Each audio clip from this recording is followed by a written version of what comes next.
that this network is certainly international in scope. And if you think escaping it is going to be just, flying to another country, you're making a big mistake. But the network largely operates in cities. This should be pointed out. If you're in a big city, there's going to be a lot of mafia. This is just a universal rule right now in the world. All cities have it. It's a network that, is kind of a psychological network. So they know how to identify each other and do favors for each other and pay each other off to do jobs or harass people, whatever. So this international network of mafia is all largely controlled by the USA due to money and their technology. So you go somewhere else, you'll still find the same thing. It'll just be a different type, a different version of it, because it'll be the same problem, but it'll fit in with the culture that you're currently in. So it will, it won't be exactly the same. But there, I continued to have the same problems. The USA was obviously using a satellite at that point. They probably were likely using the satellite in Canada too. So, the technology was still watching me, harassing me with technology as well. Of course, I'll go more into the technological harassment later, since it's a very big subject. And okay, so I started learning Islam. I kept reading the Quran. I was strengthening my faith, meeting interesting people, enjoying the food and the culture to the best I could while fighting all of this. I was learning more techniques to fight it. It's quite a bit different from the USA. The USA is one of the worst. There's a lot of the network there. The network is very, very strong in the USA. In other countries, it's not as strong, and they don't have the same technological resources. Because the research satellite can do a lot of stuff, but it can't do the same as a lot of the technology that they actually have to literally have next to you. You stay at a hotel there, you stay in your home, even driving around, they'll always have a car mounted with special technology mounted following you around, or they'll put it in a truck at the hotel you're staying at, or they'll put it in a home next door to the home you're staying at. Technology to really control your body in a fine-tuned degree.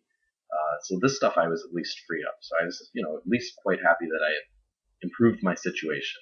It seemed like the USA was going to keep wasting time and money harassing me. So, I was just going to keep fighting, the best I could. So I actually went from Turkey to Lebanon for a couple weeks. An actual experience in an Arab country. It was quite expensive there. I ended up returning from Lebanon to Turkey. And then in Turkey I went.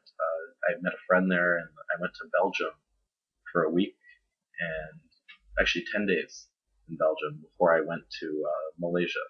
And I arrived in Malaysia because my friend had told me to go to Malaysia, said they had the best Muslims in the world there, and it would be good for me to learn Islam, keep continuing on my spiritual journey and developing my faith as well. I could probably get a job. They speak English there. So I figured this is good. It's, on the other side of the world from the USA.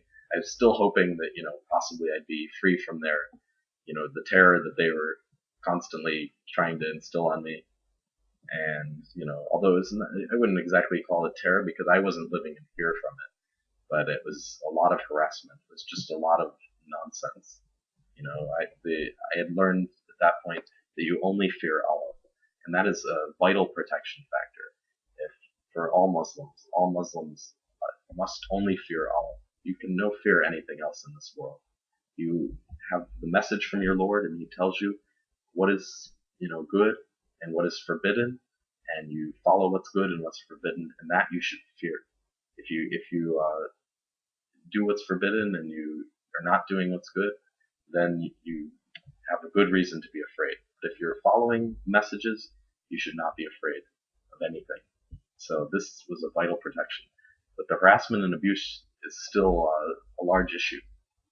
Nobody wants to have to be persecuted day and night like this in a technological and psychological way that's extremely manipulative and it's endless criminal acts pretty much nonstop. So in Malaysia, of course, it continued. I arrived here, but I was able to learn a lot more about Islam here. The English language is okay. And they have a lot of resources and books and other kind of classes, and so this was good. Malaysia actually is good for my faith, but there also is a lot of nonsense going on here too. So it's there's always the good and the bad balance anywhere you go. But so I continued my struggle here, and I've been here now quite a while, and I'm taking a couple weeks in Thailand before returning to Malaysia. And the United States has not stopped its persecution campaign against me. Amazingly enough, I have been out of the United States for just over a year now, and they are still tying up a research satellite to persecuting me, and have an entire team of criminals probably sitting in a military bunker, devoting themselves to this persecution. So this kind of summarizes up my life to this point. I'm a software engineer by profession still. I wish to continue developing my skills in this area and have a good job. I wish to get married, have a wife, children, and a successful and happy life where I can live in peace and free of persecution. But while the United States is still wasting money and time and energy and resources persecuting me endlessly, day and night, I cannot have such a life. And they can prevent pretty much anything, good from happening in your life if they want, which is what they're doing to me. So this is just the summary. We'll be back with chapter 2, where I'm going to start, going into more of the detail about the persecution and how they're doing it. So I'm going to sign out now. Assalamu alaikum wa rahmatullah wa barakatuh. Thank you for listening.